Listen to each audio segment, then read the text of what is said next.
I was left to take care of my dying father by my wife. But she came back to me in a shambles after my father had left me $1 million as part of his will. I am a 36-year-old male who has also been married for 8 years and has 2 children.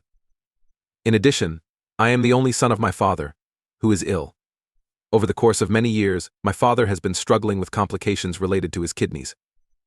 Unfortunately, over the course of the previous 2 to 3 years, his condition has deteriorated to the point where he now needs to undergo dialysis twice a week.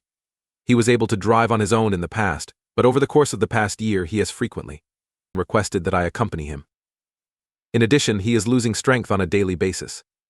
I had devised a plan for myself in which I would provide my father with dialysis treatment at each and every appointment. There is no way that I would ever want to leave him in this position by alone. Due to the fact that he had to undergo dialysis twice a week, I made arrangements for him to go on Saturday and Wednesday. It is not a problem for me because I have the day off from work on Saturdays. After receiving permission from my supervisor to leave early on Wednesday, I worked late into the night before and after my dialysis session in order to make up for the hours that I had missed. My boss has regarded me as a loyal and devoted worker during the course of my 10 years of employment with this firm, hence, he did not place a great deal of importance on the decision to grant me this particular authorization. Nevertheless, the problem surfaced in the home with my wife Ale, who is 34 years old. Due to the fact that she found out that I will be going to dialysis twice a week with my father, she became quite angry. She was not pleased with the fact that I would occasionally take him, but she never expressed her dissatisfaction in a direct manner toward me.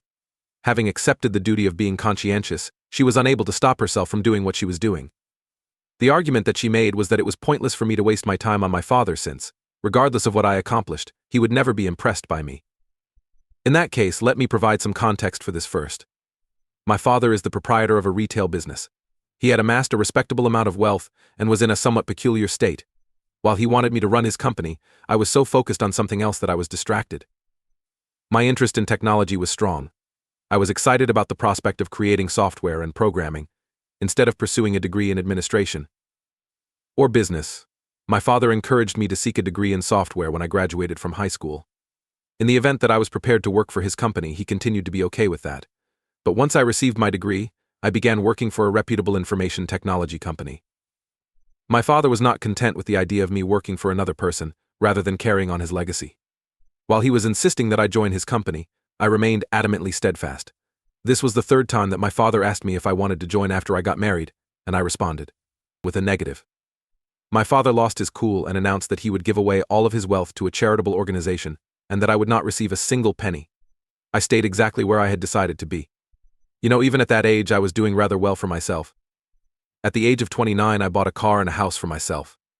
Even if he did not have his fortune, I was fairly confident that I would be able to live a life that was reasonable. I told him that I was capable of generating wealth on my own, and that I did not require his financial assistance. Immediately after that, our relationship came to an end. A heart attack was the cause of Mom's death 5 years ago.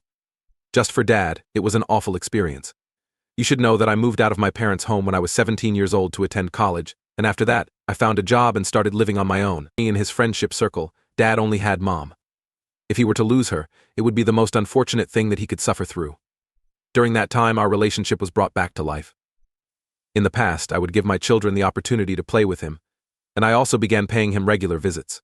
In the end, he decided to leave his company and entrusted it to a trust to manage. In the presence of my parents, Ayal, my wife, never hung out.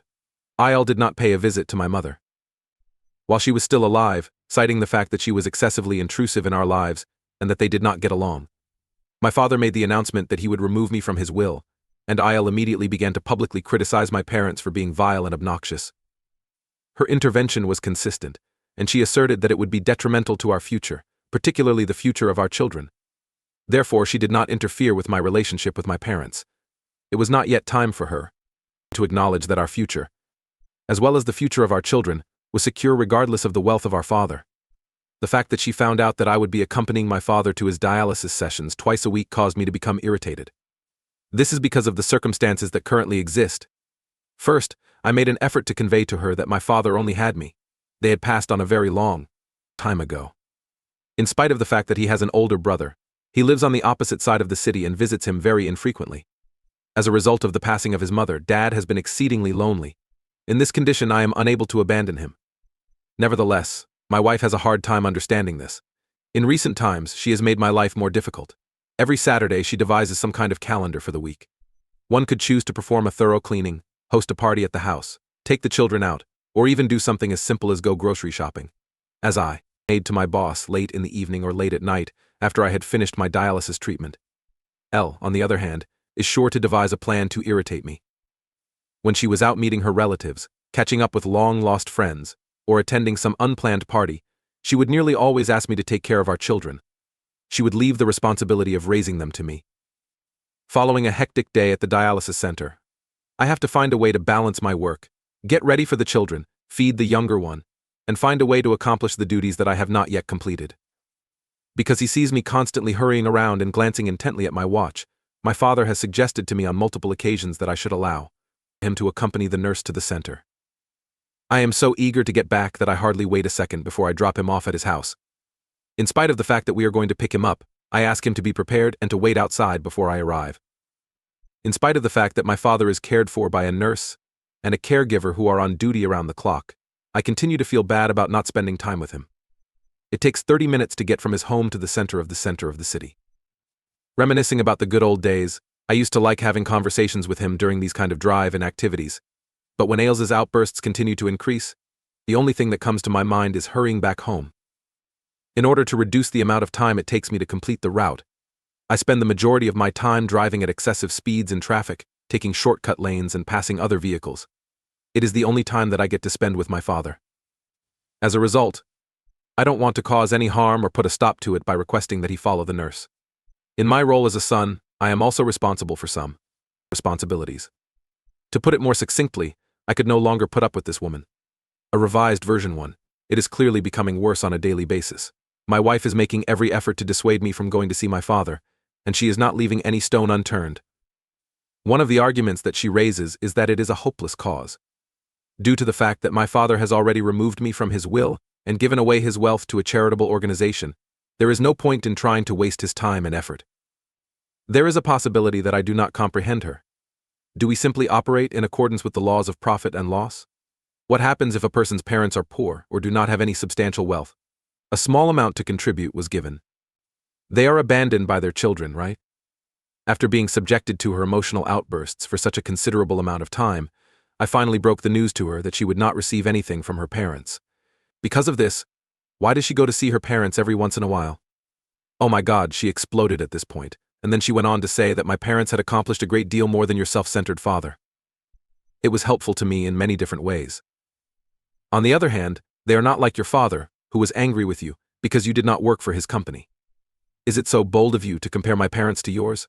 That is something that my father would never have done to me. Almost every Wednesday and Saturday when I get home from dialysis, I am confronted with this kind of confrontation. The occurrence of this is not a one-time occurrence at my residence.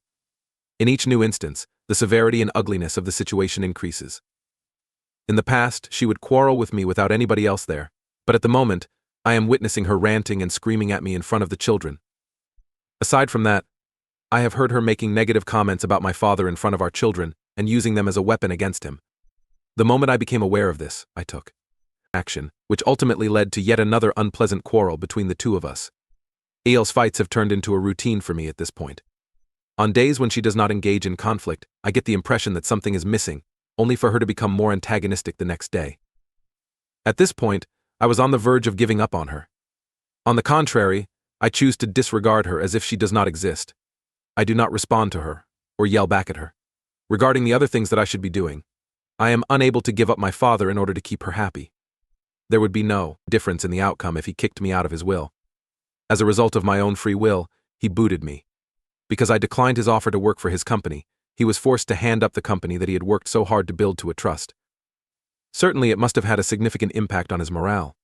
To my father, that company was like a newborn infant. He was obligated to give it to another individual. Because I had caused him to feel offended, he had every right to disown me. I have the impression that my actions of hurting my father are causing karma to strike me back at times. On the other side, Dad is becoming increasingly fragile. To get down to the automobile, he needs assistance in order to step down. To a large extent, he is unable to walk on his own. When I needed to save time, I would ask him to drop him off outside the house whenever I needed to. But at this very moment, not being late is not something that bothers me. Upon entering, I gently guide him to the vehicle, and then I drop him off in his bed so that he can slumber peacefully. I walk him at a pace that is as slow as he requires because he is also experiencing dyspnea. My driving is cautious, and I avoid going over the speed limit in order to keep his heart rate consistent. Coming home late is no longer something that bothers me.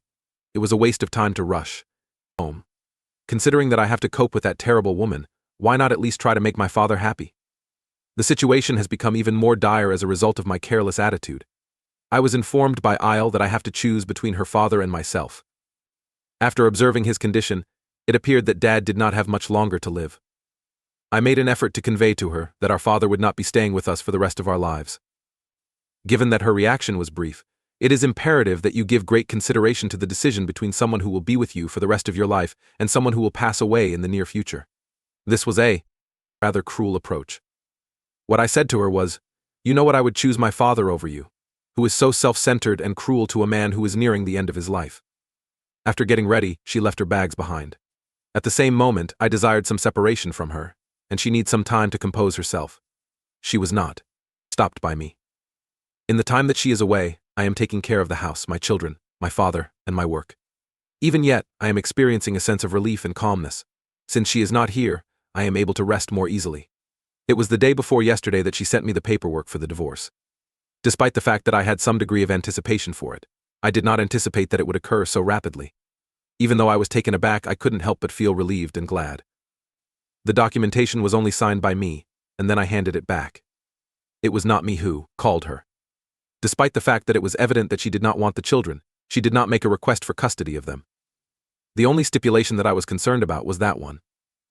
On the other hand, she yelled back, "How could you just sign it without calling me and pleading with me with it," as soon as she obtained the documents. Amusing, isn't it?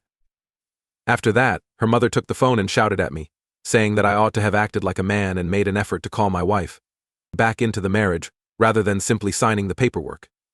In a humorous way. How could I possibly accomplish that? Given that she desired a divorce, I went along with it. One could claim that it was beneficial to me. Effortlessly, I was able to get rid of her. Additionally, I made fun of her by pointing out that she did not want her children and even sacrificed them. She gave me the impression that I might have everything of my belongings, including myself and my 2 children. What she wanted was none of it at all. In addition, her mother claimed that Ayal was still young and that she did not want to experience the burden of having children on her shoulders. "That's fine with me," I responded. "My happiness is heightened when I am surrounded by my children. In spite of the fact that it is a relief, I am worried about my children. Their mother is something that they miss, especially the youngest one. While I am at the office, it is challenging for me to handle all of the responsibilities that I have by myself, but it is possible that I will be able to make it through this." 2. This will be a more condensed version of the update. At my father's house, I accompanied my children. I must express my gratitude to everyone who contributed to the creation of such an incredible idea. It is truly remarkable. It was a perfect match. Moving in with Dad was beneficial for each and every one of us. My children were able to interact with their grandfather while they were with their father. Why did my father not have a full-time babysitter ready to look after my children in exchange for a return on investment? One of the best deals would be for someone to watch my children while my father watches after them. It makes me very pleased to see my father enjoying fun and laughing with my children, as well as seeing my children having a good time with their grandfather. It was not clear to me what lay ahead. She had the intention of destroying my life by divorcing me. She was of the opinion that I would not be able to fulfill all of my responsibilities, which included taking care of the children, my father, the house, and the business. On the other hand, everything is precisely the way it ought to be.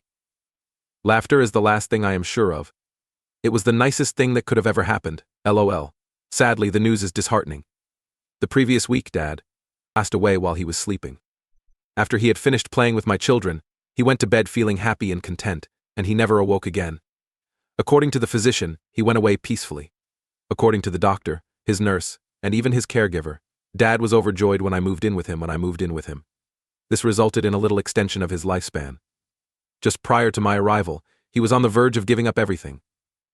It is a very sad experience to lose your only parent, but I am relieved that he was able to spend the final few months of his life in a joyful and fulfilled state.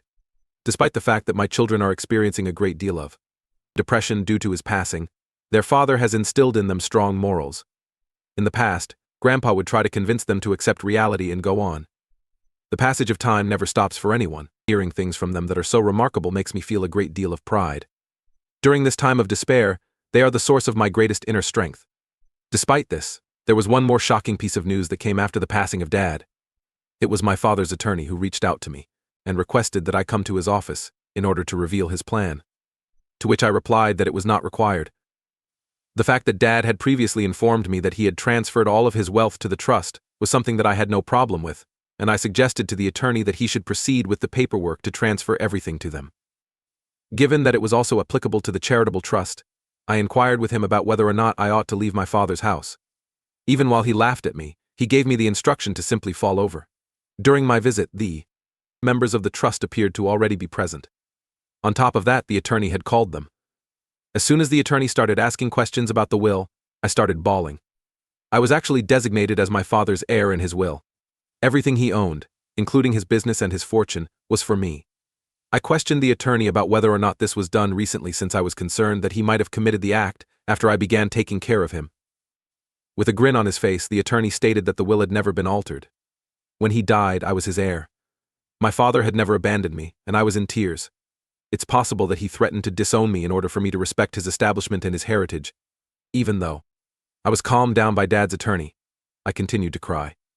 Despite the fact that I have been a hurtful person to my father throughout his entire life, he has always shown concern for me. It was asserted by the attorney that my father was quite pleased with the fact that I was willing to forego the wealth of my family in order to pursue my passion while under his influence. My father instilled a great deal of pride in me. According to the attorney, I am the one who makes decisions for the company at the moment, and if I so desire, I have the ability to withdraw the firm from the trust and run it on my own. That is something that I might be doing.